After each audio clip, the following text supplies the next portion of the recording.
Bom dia, boa tarde, boa noite. A minha entrevistada de hoje é de origem muito pobre. Cresceu em uma realidade em que as opções de trabalho eram muito limitadas. Provavelmente a atividade no canavial ou algum outro tipo de atividade rural. Mas ela queria algo diferente. Ela buscou no estudo, na sua dedicação, uma alternativa para transformar a sua realidade.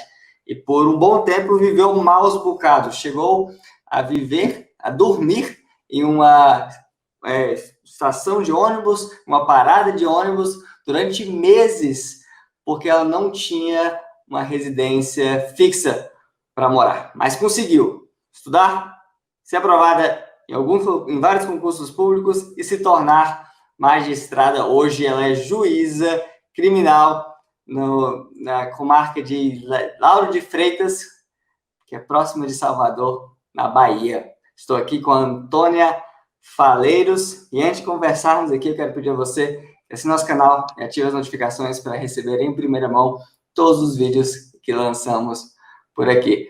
Doutora Antônia, é um prazer muito grande estar com a senhora hoje. Muito obrigado por aceitar o nosso convite e bater esse papo conosco hoje. Muito obrigada. Eu me sinto muito honrada de ter sido agraciada com o convite, não é? Nós já tivemos a oportunidade de conversar em uma outra época aí em Brasília e sinto feliz. Estou de coração e de casa aberta para os amigos. Que bom, muito obrigado. Doutora Antônia, quando você era criança, o que você gostaria de ser quando crescesse? Bem, se eu dissesse que gostaria de ser juíza, eu estaria mentindo, porque naquela época e naquela realidade, eu não tinha nem ideia do que seria juiz, não tinha a menor noção. Então, quando criança, o sonho era não ter que trabalhar naquela vida tão pesada e tão difícil.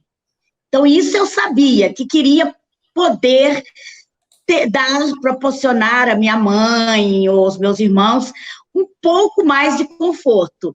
Mas, como criança, eu não tinha a menor noção de onde eu poderia parar, com certeza. E você começou a trabalhar muito jovem, já ainda criança, e em que atividade? De onde eu venho, é do interior de Minas, na região do Vale do Jequitinhonha, divisa com o Vale do Rio Doce. Nasci numa localidade, né, zona rural. Não havia, e acho que ainda não há, muitas opções de trabalho. E criança, normalmente, ajudava a mãe a cuidar dos irmãos, cuidava da casa, ajudava no que fosse possível, até ter um pouquinho de tamanho e força para pegar no serviço pesado mesmo, de lavoura, para garantir alimento em casa, ajudar a garantir alimento em casa. E quando que você decidiu que você precisava buscar um outro caminho? Como é que iniciou essa nova jornada para sair daquele contexto?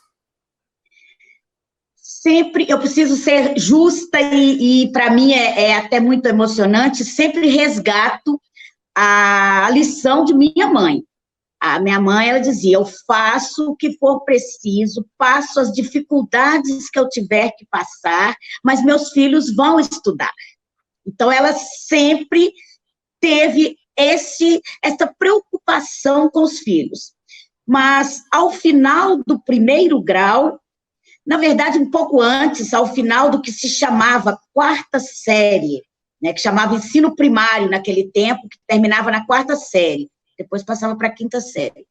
Nesta época em que eu tive a primeira experiência de trabalho fora da minha região, né, na lavoura, foi em 1975, foi que eu senti que realmente eu tinha que brigar pelo estudo, porque sem este eu não teria nenhuma possibilidade, uma vez que eu não tinha, como minha mãe dizia, a cama feita, eu não tinha o apoio material. Então, ela fazia questão de dizer, estude muito e seja o primeiro, e seja muito bom.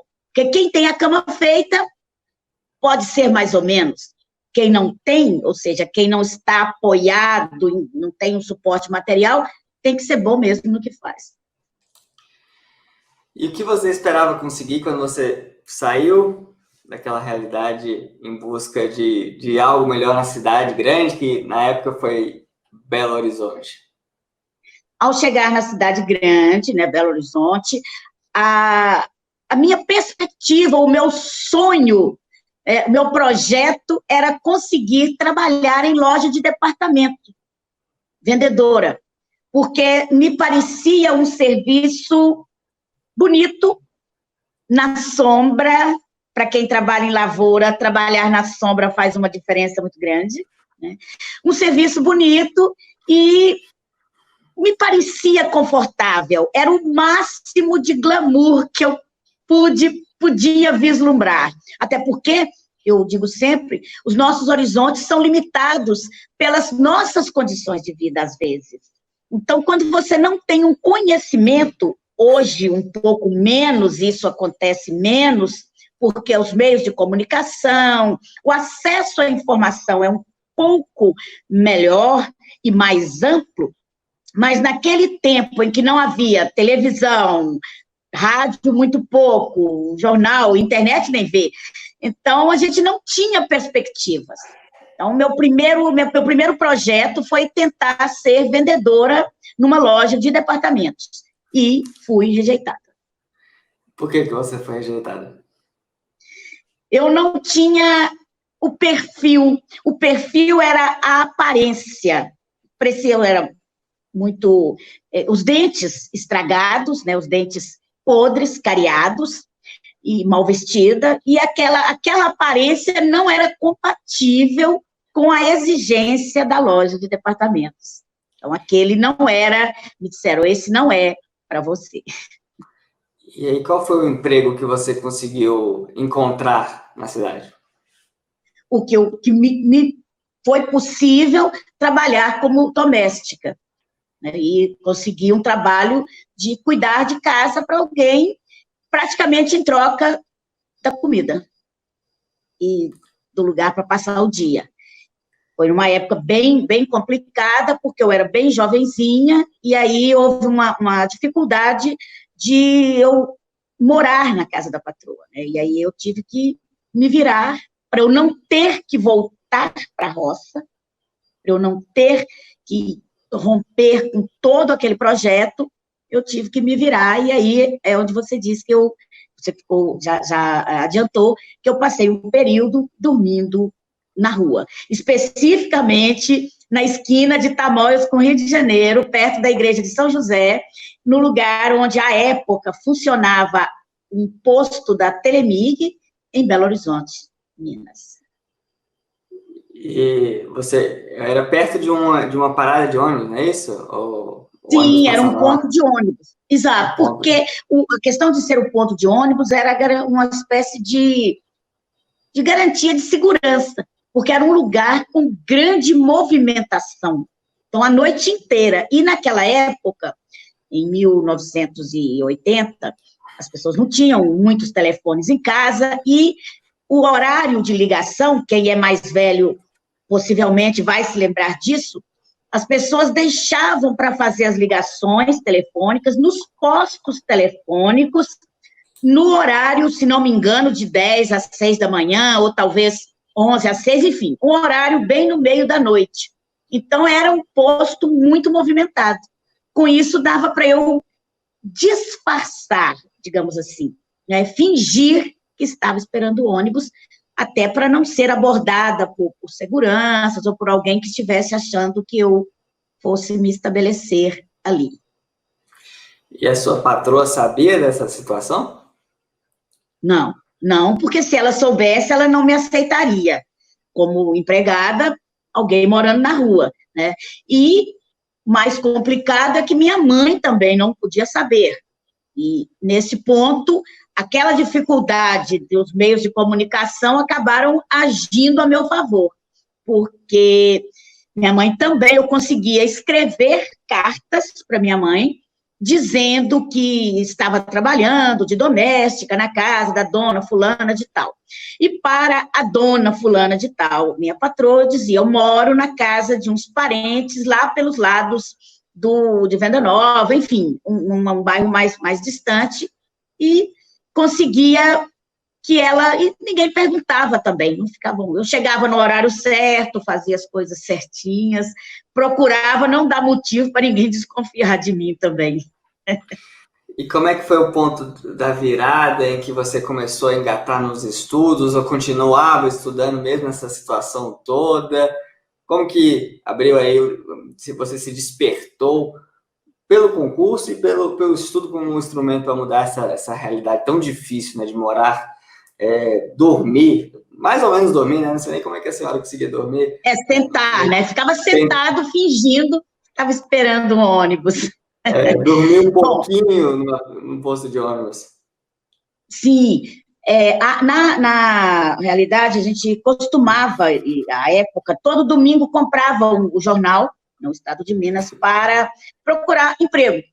Mas a minha dificuldade era exatamente a aparência e a falta de experiência em serviço urbano, digamos assim. A minha experiência era de serviço na roça, enxada, né? Então, você chega lá, ele pergunta, você chega num comércio para procurar um emprego lá de caixa ou de recepcionista, ou naquela época era telefonista, e a pessoa diz, sua experiência? Nenhuma, nunca tinha visto nenhum telefone, né? Televisão era uma novidade, e aos domingos, comprando o jornal para procurar emprego, eu vi o concurso, o anúncio de um concurso no Tribunal de Justiça de Minas. Havia cargos de nível superior, mas também cargos de nível médio, e nessa época eu já havia concluído o 2º grau, e resolvi me inscrever. Apesar de toda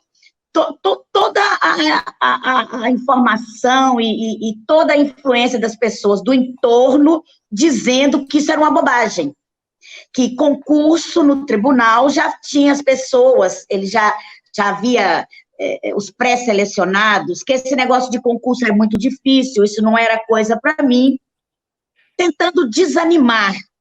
Às vezes as pessoas, quando querem dizer que você não está à altura de uma pretensão, a pessoa resolve dizer que aquilo que você quer é muito difícil. Ninguém consegue. Esse negócio de concurso, isso é muito difícil. Bom, é difícil, mas alguém passa, então. E aí procurei o cargo que seria compatível com a minha formação, meu nível médio, que era o cargo de oficial de justiça. Ele exigia, à época, conhecimentos de português, língua portuguesa, matemática e o que eles chamavam noções de direito.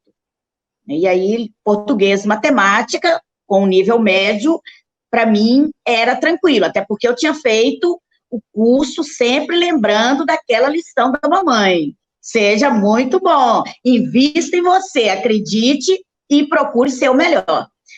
E noções de direito eu não tinha nem noção, e para esse é que eu tive que fazer algumas ginásticas para conseguir estudar. E como é que você estudava?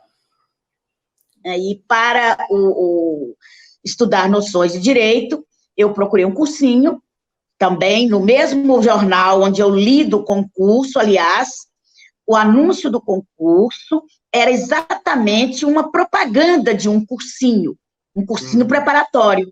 E aí eu procurei o cursinho, funcionava na Rua Tupis, 38, em frente ao Otton Palace, e ao chegar a procurar saber como era a apostila, para eu decorar o que fosse de noções de direito, a pessoa me disse o preço, não me recordo mais o valor, mas era um valor fora da minha realidade.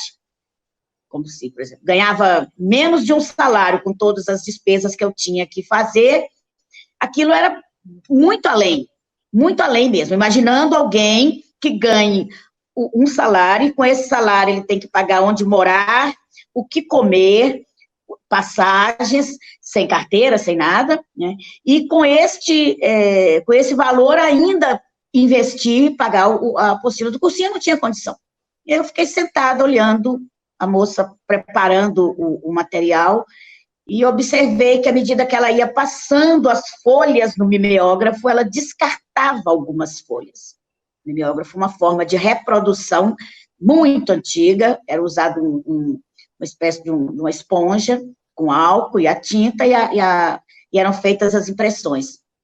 Eu comecei, aí eu peguei uma das folhas que ela descartou, eu desamassei a folha, dei uma lida, dei uma olhada, vi que conseguia entender algumas palavras. Algumas palavras eu adivinhava pela sombra. Então, a palavra começava com aquela coisa que a gente já lê, quando você começa a ler, você já conhece o resto da palavra.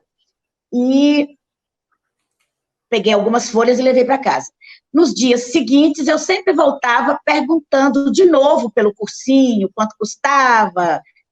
Ficava ali, ouvindo as pessoas comentarem, gente que chegava comprando, gente que dizia que já tinha feito concurso e tal, e catando as folhas.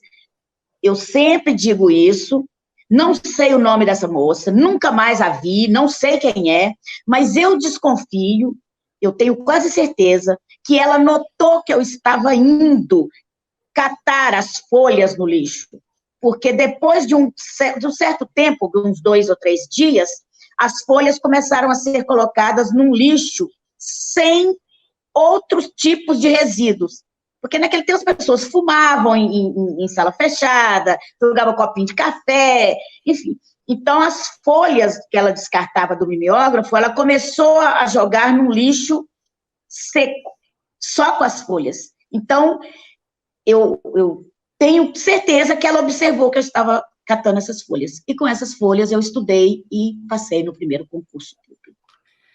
E aí, quando você assumiu, tudo mudou? Como é que foi?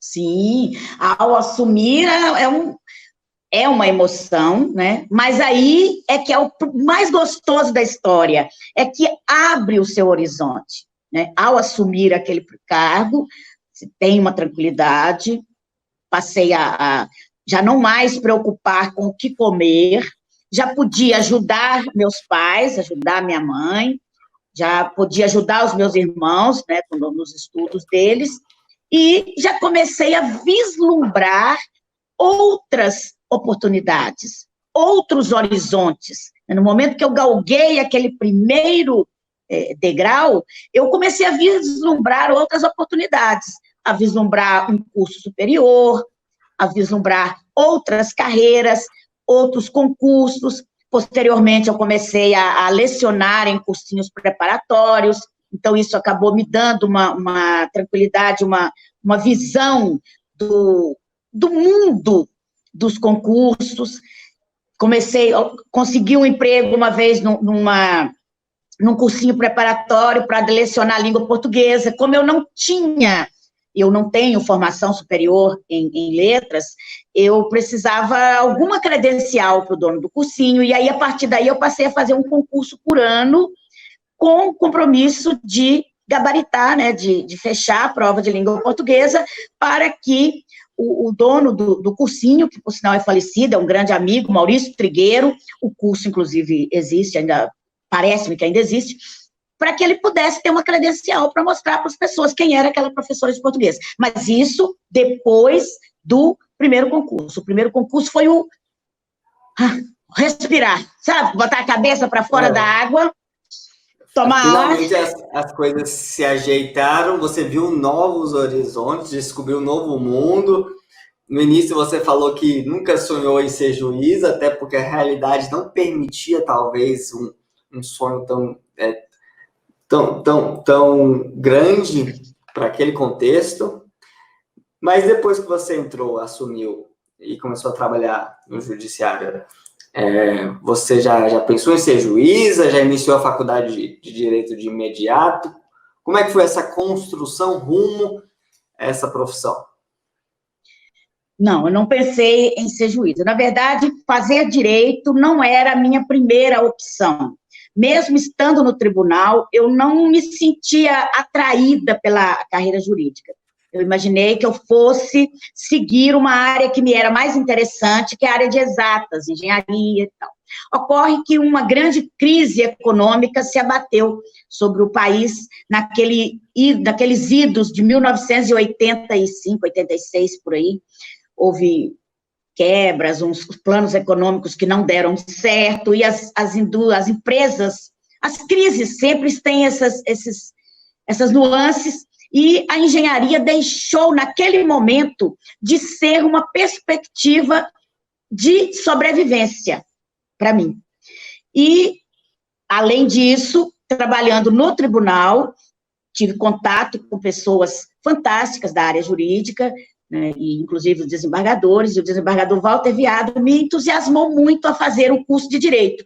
E, apesar de estar trabalhando no tribunal, eu ainda vivia de forma precária, digamos assim, morava em pensão, o dinheiro que eu tinha, que eu conseguia juntar, eu comecei a trabalhar para construir casa da minha mãe, essas coisas. E a escola de Direito tinha bandejão, tinha refeição, era Universidade Federal, aliás, na época, ou era Universidade Federal ou Católica, parece que só havia as duas em Belo Horizonte na época, e a Milton Campos surgiu um pouco depois. E o desembargador Walter Viado, que era do Tribunal de Justiça, disse, não, vá fazer Direito, você vai se encontrar nessa carreira, mas tem algo que é, assim, é imbatível. Você vai ter bandejão, você vai ter refeição todos os dias, com um preço ou de graça, dependendo de alguns critérios, ou em preço em conta.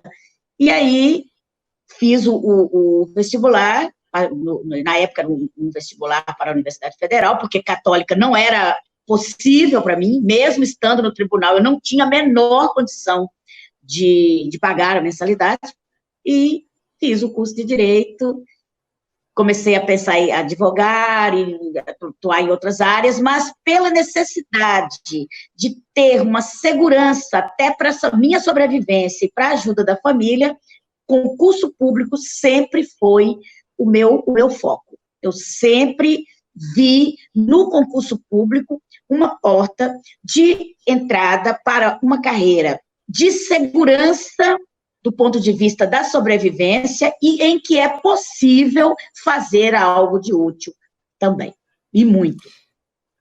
E a senhora disse algo interessante. Você, apesar de estar trabalhando no tribunal, não vivia de maneira compatível, talvez, a sua renda, porque muito da sua remuneração era dedicada à família, que ainda tinha uma situação difícil.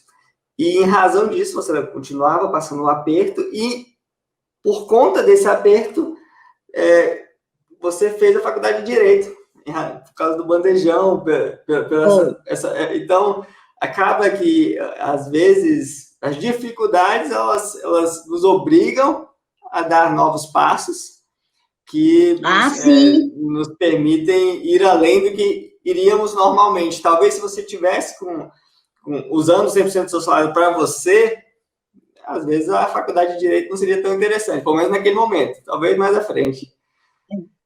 Então, é uma forma diferente de moldar a dificuldade, né, para quem está nos acompanhando hoje, passando por um contexto financeiro difícil, por uma dificuldade financeira, justamente em razão dela que nós temos de avançar e fazer diferente, né? Sim. E depois, com certeza. Quais foram as outras aprovações de concurso que vieram, então, a seguir? Já foi direto para a magistratura ou houve cargos aí pelo caminho? Não, houve outros cargos. Eu fiz concursos para delegado de polícia, tanto da Polícia Civil quanto da Polícia Federal. Fiz para procuradores em autarquias do INSS. Fiz como procuradora do município. E aí, alguns eu cheguei a assumir e atuar, e outros eu só tive aprovação e, por alguma razão, eu optei por um outro cargo. Procuradora do município de Belo Horizonte, eu cheguei a assumir, procuradora da Fazenda Estadual também, procuradora do Banco Central também, delegado de Polícia Civil por um período bem curto, porque quando eu assumi a cidade onde deveria ir era o interior, e a minha mãe havia falecido, e a minha irmã pequena, de 12 anos, tinha vindo morar comigo. E para ficar com ela, somente nós duas, numa cidade distante, no interior, e com dificuldade para ela estudar, eu acabei optando por permanecer em Belo Horizonte, que permitia a ela o estudo. E o próprio aconchego, né, de mais pessoas conhecidas e familiares e tal. Então, alguns de magistratura também, fiz os dois, fiz Goiás e da magistratura da Federal da Primeira Região, que também, pela mesma razão do estudo da minha irmã, eu não pude assumir, uma vez que eu teria que ir para algum lugar mais distante, e isso dificultaria, primeiro, o apoio emocional a ela, logo depois da perda da mãe, e acompanhar estudo, porque você, começando uma carreira, eu ia estar muito envolvida na minha nova função, e com isso eu poderia não estar tão presente no estudo, no acompanhamento dela, que naquele momento era prioridade. Então, foi preciso pesar. E aí a senhora assumiu o cargo de magistrada, juíza de direito no estado da Bahia em 2002, foi isso? Em 2002. Dezembro de 2002, foi. Eu fiz o concurso em setembro, agosto, setembro, e nós fomos empossados em dezembro de 2002. Fui primeiro para uma cidade pequena. Sim? Pode concluir. Foi primeiro uma cidade pequena. Que o juiz, no início de carreira, ele vai para uma cidade, uma comarca menor, né? E, em seguida, fui promovida e, atualmente, eu estou na entrância final, que, do ponto de vista do primeiro grau de jurisdição, é o ápice da carreira, né? E a senhora está satisfeita na carreira como juíza? A carreira é o que você imaginava? Pode falar um pouquinho aí sobre as suas percepções, sobre o seu dia a dia, sobre a realização de ser juíza, essa função tão importante para a sociedade? Eu sou feliz, eu gosto, eu repito isso sempre, que eu gosto muito de estar cercada de pessoas, eu gosto de gente, e a magistratura, principalmente estadual, nos permite esse contato, porque é o ramo da jurisdição que está diretamente ligado às questões pessoais. É o nascimento, a morte, a paternidade, os desvios de condutas, infrações penais. Então, é gente o tempo todo. E eu fico feliz, fico à vontade, gosto de receber as pessoas, recebo, gosto de conversar, não tem cerimônia para falar comigo, porque eu me sinto à vontade para tratar, e ainda que eu não possa dar a resposta que a pessoa quer, mas eu posso recebê-la. Então, eu falo sempre que eu não julgo papel, eu julgo gente, pessoa, e como pessoa, com todas as garantias e toda a humanidade que essa pessoa carrega consigo. Isso é muito importante.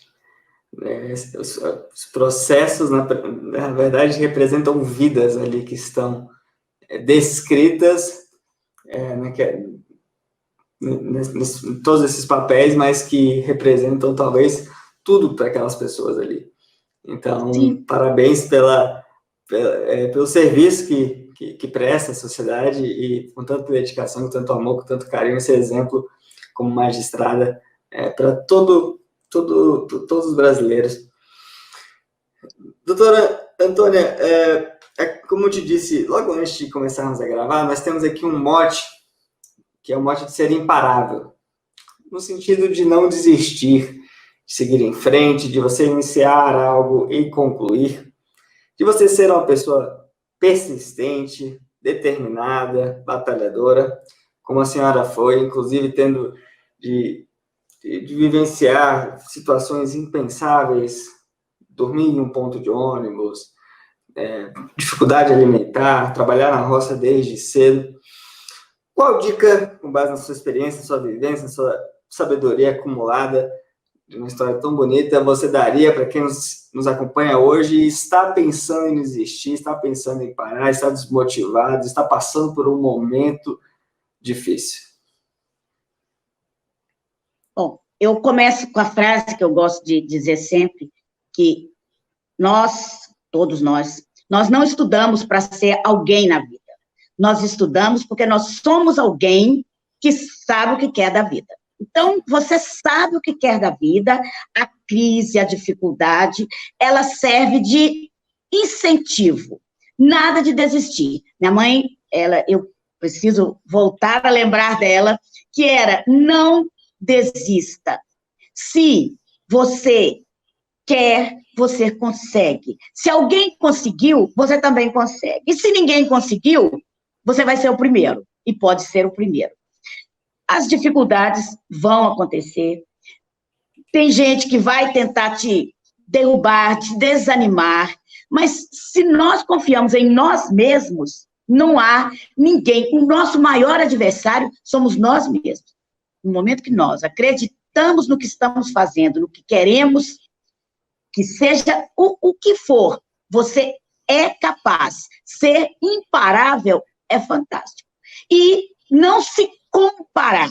Seja imparável e não perca tempo se comparando. Porque fulano já chegou a tal ponto com a idade X, porque fulano já conseguiu isso. Cada um tem sua história e seu caminho. O seu caminho você vai trilhar. Ou vai sentar e ver as pessoas passarem. Como somos imparáveis, nós não vamos sentar e ver as pessoas passarem, nós vamos seguir. Muito obrigado, doutora Antônia, é sempre um prazer falar com você, obrigado por dedicar um pouquinho do seu tempo hoje para esse bate-papo, tenho certeza de que vai inspirar muitas e muitas pessoas. Se você gostou deste vídeo, assine o nosso canal, ative as notificações, deixe o seu like, deixe o seu comentário, assim você vai receber em primeira mão todos os novos vídeos que lançamos por aqui, toda quinta-feira, às 19 horas, uma nova entrevista para motivar, para inspirar você a ser imparável. Muito obrigado, fique com Deus. Filha. Tchau, tchau. Tchau.